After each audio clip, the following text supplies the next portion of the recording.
மறுபடியும் ரொம்ப நாள் கழிச்சு ஒரு வீடியோ. தம்ப்நெயிலே பார்த்துருப்பீங்க. நம்ம தாளவாடியில் ஒரு சைட்டுக்கு 8 கிலோவாட்டுக்கு ஹைபிரிட் சோலார் சிஸ்டம் இன்ஸ்டால் பண்ணி கொடுத்துருந்தோம். இப்போ தாளவாடி போய் அது எப்படி ஒர்க் ஆகுது, ப்ளஸ் அதனால் கஸ்டமருக்கு என்ன பெனிஃபிட்டாக இருக்குங்கிறத பார்க்கலாம். வாங்க போகலாம்.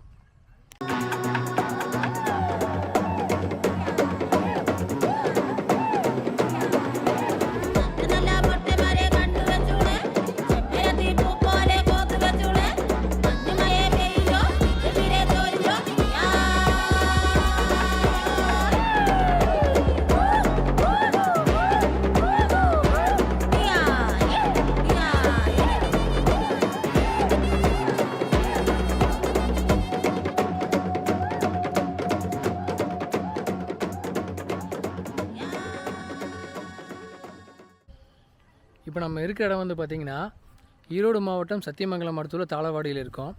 இங்கே எதுக்கு வந்திருக்கோம்னா, இங்கே ஒரு பில்டிங்க்கு 8 கிலோவாட்டுக்கு ஹைப்ரிட் சோலார் வந்து பண்ணி கொடுத்துருக்கோம். இவங்களுக்கு வந்து பார்த்திங்கன்னா பவர் கட்டும் அதிகமாக இருக்குது, ப்ளஸ் பவர் இருக்கும்போது யூசேஜ் அதிகமாக இருக்கிறதுனால இபி பில்லும் அதிகமாக வருது. இப்போ நம்ம அதை என்ன பண்ணியிருக்கோம்னா, ஹைப்ரிட் சோலார் போட்டு அவங்களோட இபி பில்லையும் ரெடியூஸ் பண்ணியிருக்கோம், ப்ளஸ் பவர் இல்லாதப்போ பேக்கப்புக்கு வீட்டில் இருக்கக்கூடிய எல்லா அப்ளையன்ஸஸும் ஒர்க் ஆகிற மாதிரியும் பண்ணியிருக்கோம். எப்படி பண்ணியிருக்கோன்னு வாங்க பார்க்கலாம். வணக்கம். இந்த சைட்டு வந்து பார்த்திங்கன்னா ஈரோடு மாவட்டம் சத்தியமங்கலம் அடுத்துள்ள தாளவாடியில் பண்ணியிருக்கோம். இது வந்து பார்த்திங்கன்னா 8 கிலோவாட் ஹைபிரிட் சிஸ்டம். இந்த சைட்டில் வந்து பார்த்திங்கன்னா இது வரைக்கும் மாதம் ஒரு 15,000 ரூபா கரண்ட் பில் கட்டிட்டு இருந்தாங்க. அது போக வந்து பார்த்திங்கன்னா பவர் கட் வந்து அதிகமாக நடந்திருக்கு. அதனால பவர் கட் பிரச்சனையும் சரி பண்ணணும், ப்ளஸ் பார்த்திங்கன்னா கரண்ட் பில்லையும் ரெடியூஸ் பண்ணணுங்கிற காரணத்துக்காக ஹைபிரிட் சிஸ்டம் வந்து இன்ஸ்டால் பண்ணியிருக்கு. என்ன சிஸ்டம்ங்கிறத பார்க்கலாம் வாங்க. இது ஒவ்வொரு பேனலும் பார்த்தீங்கன்னா விக்ரமோட 630 வாட்ஸ் பேனல். டோட்டல் செட்டப் வந்து பார்த்தீங்கன்னா 8 கிலோவாட்டு. ஸ்ட்ரக்சர் வந்து பார்த்தீங்கன்னா JSWவோட high quality heavy duty GL structure use பண்ணியிருக்கோம். இந்த சைட்டில் வந்து பார்த்தீங்கன்னா 8 கிலோவாட் கெப்பாசிட்டி இருக்கக்கூடிய 3 பேஸ் ஹைப்ரிட் இன்வெர்டர் யூஸ் பண்ணியிருக்கோம். ப்ளஸ் வந்து பார்த்தீங்கன்னா 5 கிலோவாட் கெப்பாசிட்டி இருக்கக்கூடிய 2 பேட்டரி வந்து யூஸ் பண்ணியிருக்கோம் பேக்கப்புக்காக. இந்த ஹைப்ரிட் இன்வெர்ட்டரோட ஸ்பெஷாலிட்டி என்னென்னா, டே டைமில் பேனல் ஜென்ரேட் பண்ணுற பவரை வந்து பேட்டரிக்கும் அனுப்பும், ப்ளஸ் வந்து பார்த்திங்கன்னா வீட்டில் யூட்டிலைஸ் பண்ணுறதுக்கும் அனுப்பும், ப்ளஸ் வந்து பார்த்திங்கன்னா கிரிட்டுக்கு எக்ஸஸாக இருக்கக்கூடிய பவரை இபி கிரிட்டுக்கும் அனுப்பிடும்.